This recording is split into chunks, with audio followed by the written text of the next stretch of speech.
আছেন বা সেই বিষয়ে কি বলবেন? আমি এলাকা ছাড়িয়ে পালিয়েও নাই, এলাকাতেও আছি তা নাই। আমি একজন মানুষ, আমার একটা পেশা আছে, কর্ম আছে। কর্মের তাগিদে যখন প্রয়োজন তখন আমি যাই। এখন ওই এলাকার জনগণ যেহেতু স্বতঃস্ফূর্তভাবে সর্বহারা নির্মূল, অস্ত্র নির্মূল, চাঁদাবাজ এবং মা বোনদের ইজ্জত রক্ষার জন্য তারা সচেতন হয়েছে, এই জন্য আমি এই মুহূর্তে ওখানে প্রয়োজন মনে করছি না। আবার যদি প্রয়োজন হয় তাহলে অবশ্যই যাব, কারণ আমরা সোশ্যাল অর্গানাইজেশন, সোশ্যাল মোটিভেশন করার জন্যই আমরা জনগণকে স্বাগত জানাচ্ছি। এটা একটা বলা যায় সেবামূলক একটা প্রতিষ্ঠান। তো আপনি কি এরপরে অন্য কোনো এলাকায় যাবেন এই ধরনের কর্মসূচি নিয়ে?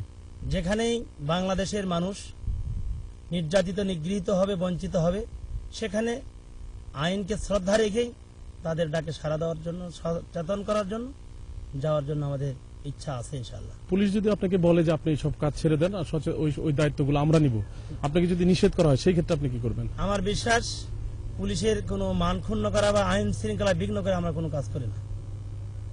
তারা যদি যুক্তি প্রমাণে, যদি আইনগত দিক থেকে আমাদেরকে ডাইভার্ট করতে পারে, তাহলে আমরা মাথা পেতে পারি। কিন্তু আপনি এখন যে অভিযোগটা উঠেছে, পত্রিকা কিছু কোনো পত্রিকা বলছে যে সরকার দলের কোনো মন্ত্রী বা উপমন্ত্রী, প্রতিমন্ত্রী কেউ আপনাকে সহযোগিতা করছে এসব কাজে। আপনি কি মিথ্যা, বানোয়াট এবং একটি স্বার্থ চরিতার্থ করা মহলেরই একটি কুচক্রী উৎসাহ। তো আপনার কি কোনো প্ল্যান আছে যে এটা জনসমক্ষে জানানোর জন্য যে আপনি প্রকৃত সমাজ সেবার কাজটি করছেন? আমরা এর জন্য সর্বপ্রথম যে কাজটি করেছি, আমরা সচেতন করার জন্য সেখানে বিভিন্ন রকমের হিন্দু, বৌদ্ধ, খ্রিস্টান সমন্বিত সমাবেশ করেছি।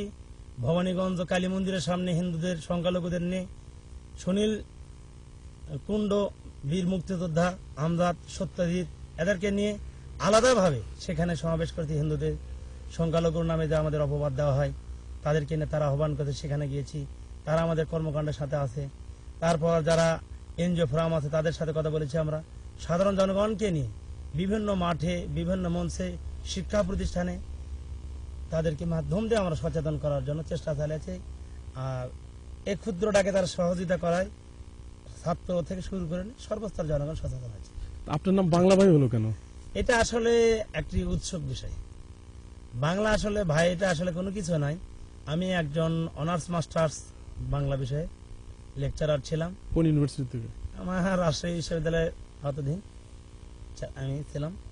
এখান থেকে পাশ করার পরে যখন আমি প্রাইভেট কোচিং সেন্টারে লেকচার দিতাম, তখন আমার এসএসসি বিভাগে এসএসসি পরীক্ষার্থী ছাত্রছাত্রীরা আমার দ্বারা চ্যালেঞ্জের মাধ্যমে বাংলা বিষয়ে লেটার পেয়েছে।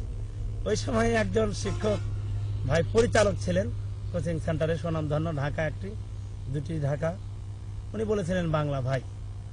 এই বাংলা ভাই একবার বলার কারণেই এটা চতুর্দিক ছেড়ে পড়তে হবে। আমি মনে করি বাংলা ভাই শব্দটা প্রত্যাহার করাই উচিত, কারণ ব্যঙ্গ নামে না ডাকাই উচিত। আমার নাম সিদ্দিকুল ইসলাম, এই নামে ডাকলে আমি বেশি খুশি। কিন্তু এলাকার মানুষ তো আপনাকে ভালোবেসে দেখলাম বাংলা ভাই বলেই ডাকে। অনেক সময় মানুষ উপনামকে বেশি পছন্দ করে। এমনি আপনার বাড়ি কোথায়? আমার মূল বাড়ি, জন্মসূত্রে আমি বাগমারার অধিবাসী, কর্মক্ষেত্রে বগুড়ার অধিবাসী। কিন্তু বাগমারার কেউ কেউ বলছেন যে আপনার পরিচয় তারা জানে না, কারণ আমি ছোট্ট থেকে বাগমারাতে অবস্থান করি নাই, এই জন্য তারা জানে না। আচ্ছা, আপনি একটু বলবেন যে আপনি ছোট থেকে করেন না, আপনি বললেন সেই কথা, আপনি এলাকায় খুব বেশি দিন না, কিন্তু আপনি তাড়াতাড়ি এই সংগঠিত করলেন কিভাবে মানুষকে? এটা যে পলিসিটা আমরা করেছিলাম, সে বিশেষ করে শিক্ষা প্রতিষ্ঠানে যে সমস্ত শিক্ষা লেকচারার আছেন, প্রতিষ্ঠান প্রধান আছেন, সেই সব ভাইদেরকে নিয়ে প্রথম একটা সমাবেশ ইন্দোরে করেছিলাম। তারপর চেয়ারম্যানদেরকে নিয়ে করেছিলাম, তারপর সমাজের প্রধানদের নিয়ে করেছিলাম। করার পরে তারা দেখলেন যে বিষয়টা অত্যন্ত সুন্দর, এটা করা প্রয়োজন। তখনই তারা সাড়া দিয়েছেন যে আমি তাদেরকে শুধু একটা প্ল্যান দিয়েছিলাম যে এইভাবে করা দরকার। তখন তাকে এই অল্প সময়ের মধ্যেই এটা যেভাবে সফল হবে এটা আমি নিজেও জানি না, এবং এখন যতটুকু হয়েছে আমার মনে হয় আপনাদের মাধ্যম দিয়ে আমি জ্ঞাতার্থ হয়েছি। তো আপনি কি যাদেরকে আপনি ধরেছেন, আমরা শুনেছি যে অনেকে ধরে পুলিশে সোপর্দ করেছেন বা কিছু মারপিটও করেছেন, কাউকে মেরে ফেলার অভিযোগ উঠেছে, যাই কিছু ঘটুক না কেন, এই বিষয়গুলো কি আপনি অন্যায় মনে করেন নাকি করেন না? এই বিষয়টি আমার দ্বারা ঘটেনি, এটা নিশ্চিত যে কোনো ব্যক্তি করুন না কেন, যদি প্রেসিডেন্ট, আমি কেন, প্রেসিডেন্টও যদি করে, আইনের দৃষ্টিকোণ থেকে এটা দণ্ডনীয় অপরাধ, এবং এটা আমরা বিশ্বাসী না। আপনি কি সরকারের কোনো মহলে বা কোনো মহলে আপনার বিষয়টি আপনি জানিয়েছেন যে আপনি কি কাজটা করছেন? না। পুলিশ প্রশাসন বা কাউকে জানিয়েছেন? না, আমাকে যখন জিজ্ঞাসা করা হয়েছে তখন জনগণই আমার পক্ষ থেকে জানাইছে। আপনার সাথে কখনো কোনো কারো কথা হয়নি প্রশাসন বা কারো? প্রশাসনে এমনি যখন জনগণের সামনে গিয়েছিল জনসমাবেশে সেখানে জিজ্ঞাসা করেছিল। আপনি কি